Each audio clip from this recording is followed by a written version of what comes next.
The big events with Wayne Wilson and Keith Hillier, the Stradbroke and the Derby. Olympic stories, including the women's Canadian hockey team and our Australian men's hockey team, plus rowing and the double sculls, the latest in AFL and rugby league. Yes, plenty still to come, including racing. Keith Hillier joins us. Keith, a remarkable performance yesterday by Rough Habit. One of the great wins in the, I think, for this season anyway, and maybe for a decade. Yes, it thrilled everyone, Bruce. Last to first, John Wheeler declared those plans in the morning that he would drop out Rough Habit, or Jim Cassidy would, and pray for a run in the straight. Well, someone up there must like Jim Cassidy, because I suppose he's got the right initials anyway, hasn't he? But it was certainly a memorable race and a memorable ride. Your comparison with that victory and some of Superimposer's victories at Randwick in the Doncaster and the Epsom, where he too made thrilling runs and a couple of times on the inside. Yes, similar. And there's nothing more exciting as a spectacle to see a race won in that fashion. And once again, flower power has really entrenched itself in Brisbane. Jim Cassidy coming back with a bunch of flowers again. I wonder, Bruce, whether they were meant for Scalacci. They may well have been. I think they might have been taken to the track for Scalacci. Well, the man who had the pleasure of calling the race yesterday, and he did a brilliant job, was Wayne Wilson. Wayne, it must have been one of the most exciting moments as a race caller to see this horse ducking and weaving and threading his way through. It certainly was, Bruce. I had a look at the replay after the race, and it was more or less Scalacci, Rough Habit, just turning his head to the side and saying to Jimmy Cassidy, well, I'll do the running, you do the steering, and together we'll go on and we'll win the Stradbroke handicap. And it was somewhat akin to the brilliant ride by Georgie Moore back in 1961, when he brought Persian Lyric from last on the home turn right up along the fence. He didn't have to weave as Rough Habit did yesterday, but similar victories there by Persian Lyric and, of course, Rough Habit yesterday. Well, we do have to go back a long time when we talk about the last horse to win Stradbroke handicaps in consecutive years. Daybreak Lover won 2 in 3 years in the 80s. We've also, only the very best horses can win with 58.5. It's the same weight that Campaign King carried to victory when he won his memorable event in about 4 years ago.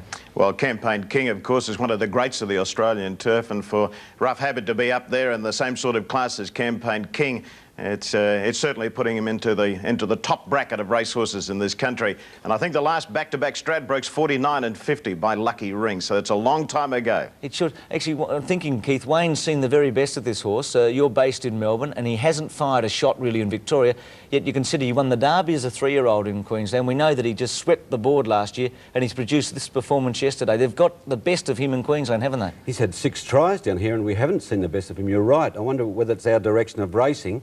Bruce, he's had 20 wins from 37 starts. That's a winning strike rate, obviously, of better than 50%. Yet, amazingly, his starting price yesterday, and he's never raced in anything less than the top company, was 11 to 1. I couldn't believe that, Wayne. Huge odds, and there was a big go for Scalacci. Wayne, I'll ask you a little bit about Scalacci, maybe Barossa Boy. Let's go to the Stradbroke, though, and see the complete race. It is an extraordinary performance from Rough Habit.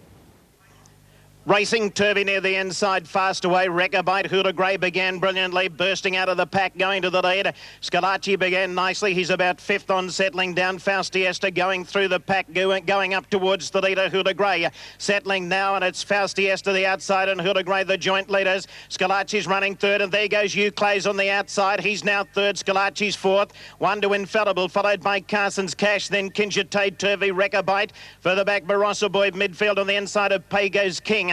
Well back in the field is Unequal with Post Elect on the outside. Further back came Romany Conti, who's back with Brunch Time, Prince Triadia. Rough Habit second last, and Royal Deputy at the rear of the field. Coming up towards the 650, Euclays. He's moved over onto the rails. He's the leader. Scalacci's running second. Faustiesta 3rd, followed by Huda Grey. Kinjitea's next on the rails. Infallible improving on the outside. Then Carson's Cash. Well back as they straighten up is Turvey on the inside of Rechabite. Barossa Boy pulled to the outside, and coming wide too is Meg's Ego in the straight, and he said, let's go on Scalacci. He's moved up and he's hit the front. 250 metres to go. Scalacci's the leader. Barossa Boy is chasing him on the outside, and he's looming as a big danger. Scalacci's in front, joined by Barossa Boy. Barossa Boy's hit the lead. Look at Rough Habit. Rough Habit's flying on the rails. Rough Habit moved up, grabbed the lead, and he's won the Stradbroke. What a performance. Rough Habit first, Barossa Boy second. 3rd home was either Meg's Ego or Rechabite. Kinjite just behind them, then Scalacci. Must congratulate you, Wayne. It was a brilliant call there. 20 wins out of 37, as Keith said, 2.23 million. Quite interestingly, 13 of his 20 wins have been at either 1,400 metres or 1,600, yet this horse has been good enough to win the BMW at 2,400, and he actually ran a very good race in the Japan Cup last year when we thought he was out of form, where he was very creditable. Keith, I was a bit surprised when we went through that, and his victories have been around 7 furlongs and a mile, because he's more a mile and a quarter horse to me. Yes, I suppose those statistics are a little intriguing, the fact that the number of starts he's had at those distances, but it does show his versatility. After the Japan Cup, the morning after, I said to Jim Cassidy, did Rough Habit not stay? And for the first time since I've known him, he reacted angrily and said, didn't you watch it? So obviously Jim Cassidy has the belief that he'll run a solid 2,400 metres. Well, he's got to be a big chance in the Cox Plate. Schillaci, we shouldn't put him down at all, Wayne. He has failed at 1,400 at his only other attempt, but I still think he'll get the distance. It's the end of a very outstanding and successful campaign for him, so let's not write him off in a hurry. Oh, no, Bruce, he's a great horse. There's no doubt about that. See, they went very fast in the early stages of the race yesterday, 45.7 from a standing start. And they came home very quickly too. It was just a fraction better than 36 seconds. Well, he was up there doing plenty of work at the early stages of the race, but I can't offer any real excuse for Schillaci yesterday. Lee Friedman, I think, hit the nail on the head. He's come to the end of his campaign. Finally, Wayne, back to Rough Habit. Back-to-back Stradbrokes. Last year he also won the Doomben Cup. That's coming up in 2 weeks. Is that now a formality for him? Well, you would think so, Keith, wouldn't you? At weight for age at Doomben. My gee, he's going to be hard to beat there. Interesting to have a look at those statistics. They would indicate that his best distance, 1,600 metres, 1,100, but I've always been of the opinion 2,000 metres is just about perfect for Rough Habit. So I think the Doomben Cup is as good as over.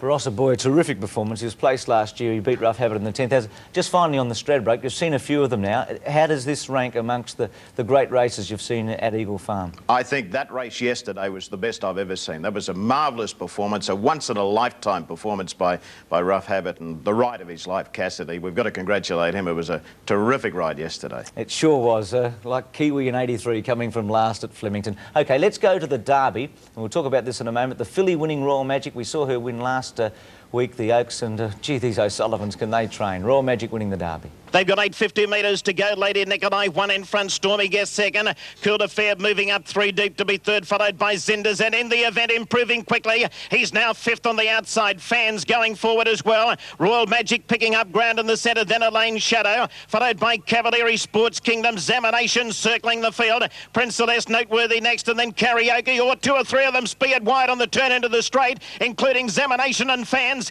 In the home straight now, 400 metres to go. Stormy Guest has hit the lead. Zinders on the inside, Royal Magic the outside. In the event has now popped the big question. He's chasing these leaders. Cool de Fair is still there. It's the filly in front, 200 metres out. She sprinted away from them, Royal Magic. She's clear of in the event, Cool de Fair and Noteworthy. But getting close to home, Royal Magic is clear of in the event. And Royal Magic has won the Derby. Royal Magic first, in the event second. Elaine Shadow or Cavalieri and a photo for third. Well, quite a few fillies have won the Derby, but not many have won the Oaks and Derby combination. Anna Lee winning in 73. Wayne, it's about time I started to give out a few Melbourne Cup and Caulfield Cup tips. Keith's been waiting for them. What about Royal Magic for the Caulfield Cup and in the event for the Melbourne Cup? Am I way off the ball? No, I'll go along with you, Bruce. If you can get the double, put something on for me, will you?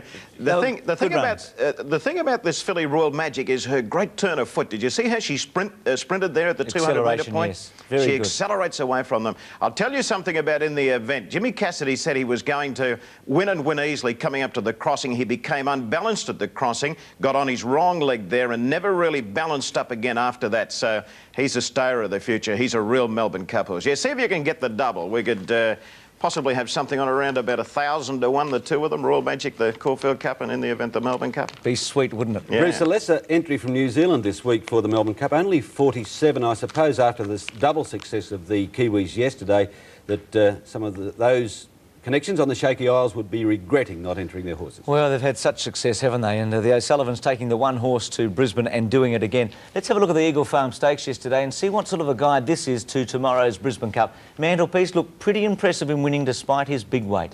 Up towards the crossing, 650 metres out. Donegal Misters just in front. Lord Staple pressuring him on the outside now. Full Suitors third on the rails, followed by Red for Go. Corndale is back behind them, looking for the way clear. Mantelpiece is pulled to the outside. He's coming into it. In the straight now, 400 metres out. Lord Stapleton's hit the front. Lord Staple in front of Donegal Mist. Red for Go has popped the big question on the outside. Corndale getting a split on the rails, and here comes Mantelpiece. Mantelpiece is joining in quickly on the outside. He's gone to the them. Mantelpiece, he's got his nose in front. Mantelpiece in front of Red for Go, and he's starting to stretch clear at the end. Mantelpiece, he's too good. Mantelpiece first, Red for Go second, Corndale third.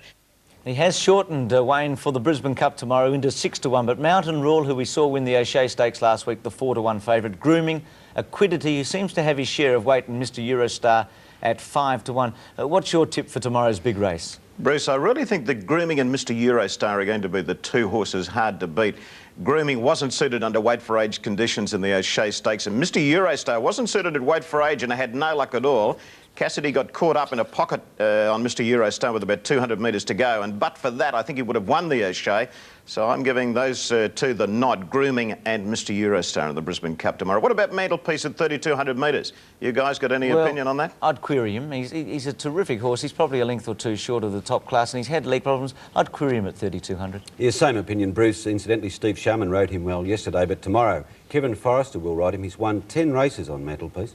Well, that's a good guide. Wayne, we'll catch up with you next Sunday in the program. We'll have that Brisbane Cup, by the way, next Sunday, and just see what sort of a judge you are, mate. OK, thank you very much, Bruce. Good on you, Wayne Wilson. Well, it was a big day in England at Epsom on Wednesday, one of the great races in the world, the Epsom Derby. Special this year because Lester Piggott was going for his 10th success. He was riding the favourite, Rodrigo Di Triano. He's trained by Peter Chappell-Hyam, who also had Dr Devious in the race. Here's a report on the Derby. The sentimentalists yearned for one more classic addition to the Piggott legend and had wagered a small mountain of loose change on him. Not even the acknowledged master of Epsom could coax from Rodrigo Di Triano any sort of challenge in the most open race for years. Instead, his stable companion, Dr Devious, proved to have the staying power, hitting the front 2 furlongs out. Peter Bromley's the commentator. It's all Dr Devious into the final furlong. Rodrigo Di Triano's well beaten, but it's the other horse from the stable that's going to win the Derby. Dr Devious wins the Derby. Photograph a second between St Jovite and Silverwest.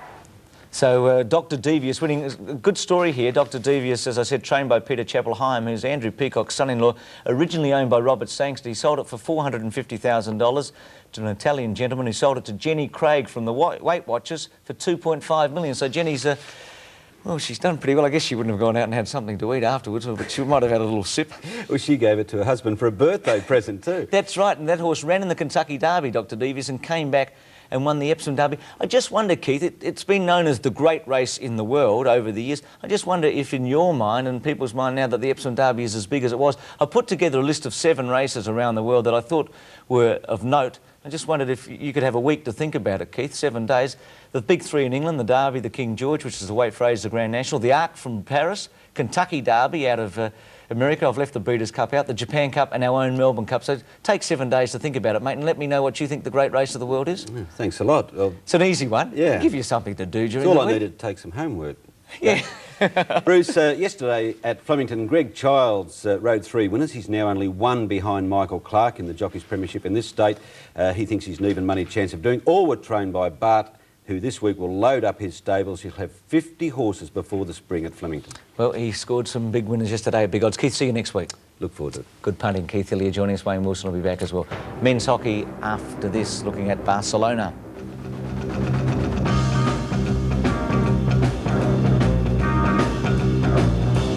Setting the Olympic coverage.